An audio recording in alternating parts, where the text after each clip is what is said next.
Welcome back mga kaaldab. Ito na naman po ang inyong lingkod, si Mr. Destiny. At magbibigay na naman po tayo ng pinakamainit na update po ngayon sa social media mga kaaldab. Well, marami na naman pong komento ang ating nakukuha ngayon at nasasagap nga po mga kaaldab. Patungkol nga po kay Richard Polkerson. Tama naman po ang mga nagiging komento mga kaaldab na mga nasa loob po ng social media. Di po ba? Totoo naman po na sinasabi nila na si Mengay nga po ay sumikat din kay Alden Richards. Maraming mga kaganapan po na nagsasabi nga po na kung hindi rin naman po daw kay Alden Richards, hindi naman sisikat si Main Polkerson. Totoo naman po yun. Wala naman pong problema. At ang balita lang naman po mga kaldab, hindi naman po patungkol kay Mengay, kay Alden Richards po ang pinupunto natin na ang gusto nga pong mangyari ay mapunta ang credits kay Attorney Annette Coson dahil siya nga po talaga yung nagmamanage ng Sparkle Artist Center. Di po ba? At si Alden Richards nga po yung mentor. Di po ba? Kaya nga sabi ko sa inyo may mga bagay-bagay po na mahirap nga po talagang kumbaga sabihin. Di po ba? Lalo na nga po ngayon na mapapaisip naman po kayo. Di po ba? Sinasabi ko lang po ito para lang klaro, para lang po sa mga taong gigil na gigil sa channel ni Mr. Destiny. Di po ba? At syempre, buhay na naman po ang mga Armin at mga main fanatics dahil nasa 8 Bulaga na naman si Main Polkerson. Ito lang naman po talaga yung po pwede nilang mai-post. Ito lang naman po ang pwede nilang may update. Maliban dito, wala na. Yan ang ebidensya at resibo mga kaaldab na pagpapatunay po kung gaano nga po ba kalakas, kung gaano nga po ba ka-epektibo ang mga nangyayari at nagaganap. Di po ba? Sa dami kasi ng ebidensya at resibo, sa dami kasi ng mga ina-update natin, sa mga galit na galit sa channel ko, sa mga inis na inis sa channel ko, okay lang po yan mga kaaldab. Alam nyo naman po na Aldab Nation pa rin po pinag-uusapan. Di po ba? Aldab pa rin ang malakas. Ngayon trending si Mengay. Di po ba? Trending si Mengay dahil po sa kanya. Hindi po siya nagte-trending dahil po sa ibang tao. Kaya nga po guilty sila eh. Kapag ka ako nagbibigay ng pahayag, marami daw po tayong sinasagasaan na yung update hindi naman totoo. Sabi ko nga po sa inyo dito po sa channel ni Mr. Destiny, wala naman pong pilitan at never naman po akong namimilit, di po ba? Sabi ko nga po sa inyo kung ano lang po yung latest, kung ano lang po yung trending, yun lang naman po yung ihahatid natin. Dahil wala naman pong post si Mengay na ikatutuwa at ikasisiya nga po ng mga Armin. Lahat po ng post ni Main Polkerson, makikita nyo naman po na parang pumapabor lang kay Alden Richards. Di po ba?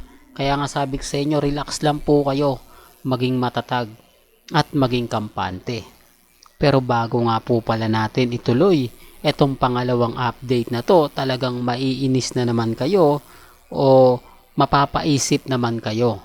Di po ba kaya kung bago ka lang sa channel na to at isa kang true-blooded Aldab Nation na nagmamahal po kay Mengay at Isoy, tama po ang channel na pinuntahan mo, kaya consider na po kitang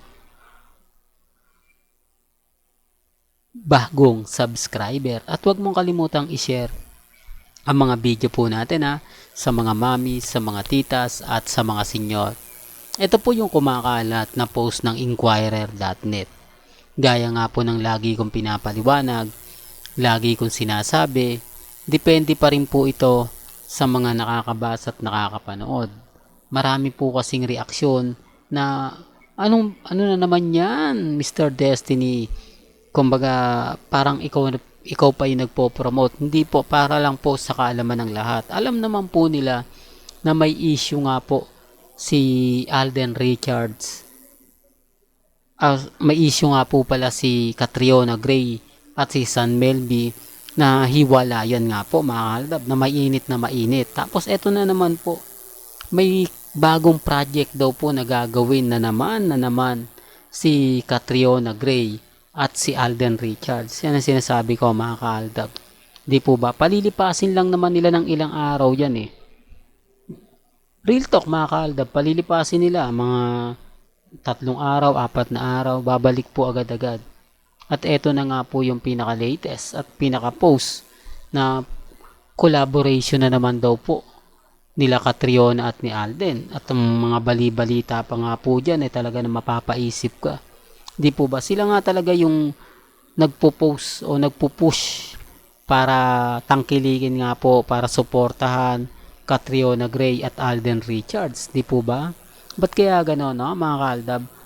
Gaya ng sinasabi ko, pagka matatapos na siya, pagka nagsalita si Alden, mawawala yung issue.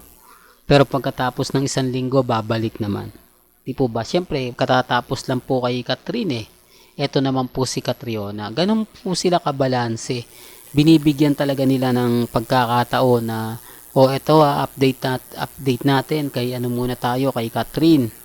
Di po ba? Tapos bukas sa makalawa kay Catriona Gray. Di po ba? Pansin niyo po ba mga kaaldab? Kaya sabi ko sa inyo, relax lang po kayo. Maging kampante, maging matatag. Sa dami po ng ebidensya at resibo na ibinabato natin. Sa dami po ng mga nagko-komento, nagsasabi ng ganito, nagsasabi ng ganyan. Mapapaisip ka rin eh.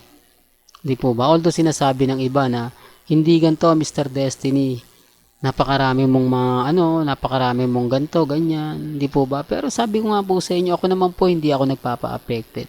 Hindi po ako basta-basta sumusuko at never naman po tayo nagpapatalo sa mga bagay-bagay. Kaya relax lang po kayo.